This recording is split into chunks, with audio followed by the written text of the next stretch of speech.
സഭാപ്രസംഗകൻ്റെ പുസ്തകത്തിൽ വളരെ ഇൻട്രസ്റ്റിംഗ് ആയിട്ടുള്ളൊരു വചനമുണ്ട്.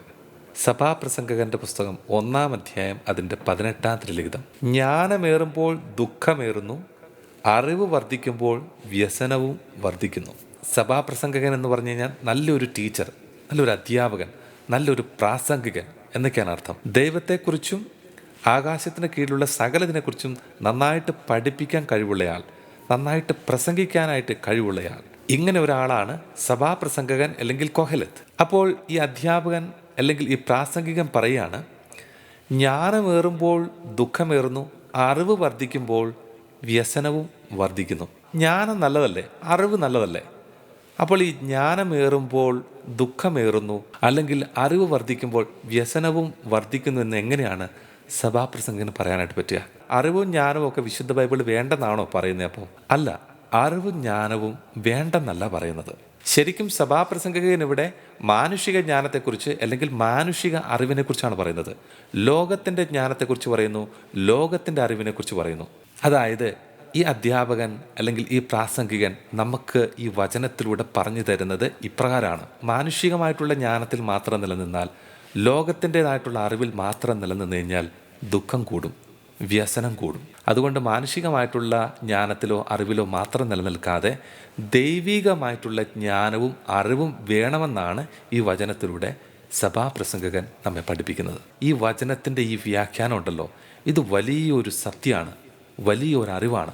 ഞാൻ കണ്ടിട്ടുണ്ട് നല്ല പഠിപ്പും വിദ്യാഭ്യാസവും ലോകത്തെക്കുറിച്ചും ശാസ്ത്രത്തെക്കുറിച്ചും സയൻസിനെക്കുറിച്ചൊക്കെ നല്ല അറിവുള്ള ആൾക്കാർ. അവരോട് ലോകത്തെക്കുറിച്ചോ ലോകത്തിൻ്റെ കാര്യങ്ങളെക്കുറിച്ചോ സയൻസിനെക്കുറിച്ചോ എന്തെങ്കിലുമൊക്കെ നമ്മളൊന്ന് സംസാരിച്ചു കഴിഞ്ഞാൽ അവർക്ക് നല്ല മറുപടിയാണ്, നല്ല അറിവാണ്, നല്ല വിദ്യാഭ്യാസമുള്ള ആൾക്കാരാണ്. പക്ഷേ ജീവിതത്തിൽ വലിയൊരു പ്രതിസന്ധി വന്നപ്പോൾ, ഒരു തകർച്ച വന്നപ്പോൾ, ഒരു രോഗം വന്നപ്പോൾ ഈ അറിവ് കൊണ്ടും ഈ ജ്ഞാനം കൊണ്ടും അവർക്ക് ഒരു ഉപകാരമില്ലാതായിപ്പോയി. പ്രിയപ്പെട്ടവരെ, ഈ ലോകം എന്ന് പറയുന്നത് സ്വർഗമൊന്നുമല്ല.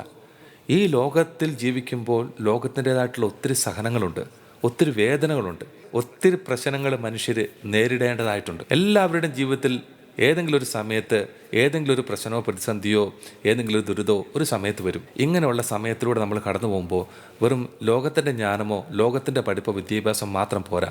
ഇതിൽ ആശ്രയിച്ചാൽ നമുക്ക് ജീവിതത്തിൽ പിടിച്ചു നിൽക്കാനായിട്ട് പറ്റില്ല. പകരം സഭാപ്രസംഗം പറയുന്നു, ദൈവികമായിട്ടൊരു ജ്ഞാനം വേണം, ദൈവികമായിട്ടുള്ളൊരു അറിവ് വേണം, വിശുദ്ധ ബൈബിളിനെക്കുറിച്ചൊരു അറിവ് വേണം, വിശുദ്ധരെക്കുറിച്ച് അറിവ് വേണം, ആത്മീയ ബോധ്യങ്ങൾ വേണം. അപ്പോഴേ മനസ്സിന് നല്ല ശക്തിയും ധൈര്യമൊക്കെ വരുള്ളൂ. അങ്ങനെ വരുമ്പോൾ നമുക്ക് എന്ത് പ്രതിസന്ധികളെയും പ്രശ്നങ്ങളെയൊക്കെ നമുക്ക് നേരിടാൻ പറ്റും. ഇപ്പോൾ വചനം പറയുന്നത് ലോകത്തിൻ്റെ ജ്ഞാനം വേണ്ടെന്നല്ല, ലോകത്തിൻ്റെ അറിവ് വേണ്ടെന്നല്ല, അതോടൊപ്പം തന്നെ അല്ലെങ്കിൽ അതിനേക്കാൾ ഉപരിയായിട്ട് ദൈവത്തിൽ ആശ്രയിക്കാനുള്ള ഒരു അറിവും ബോധ്യവും ഒരു വ്യക്തിക്കുണ്ടായിരിക്കണം.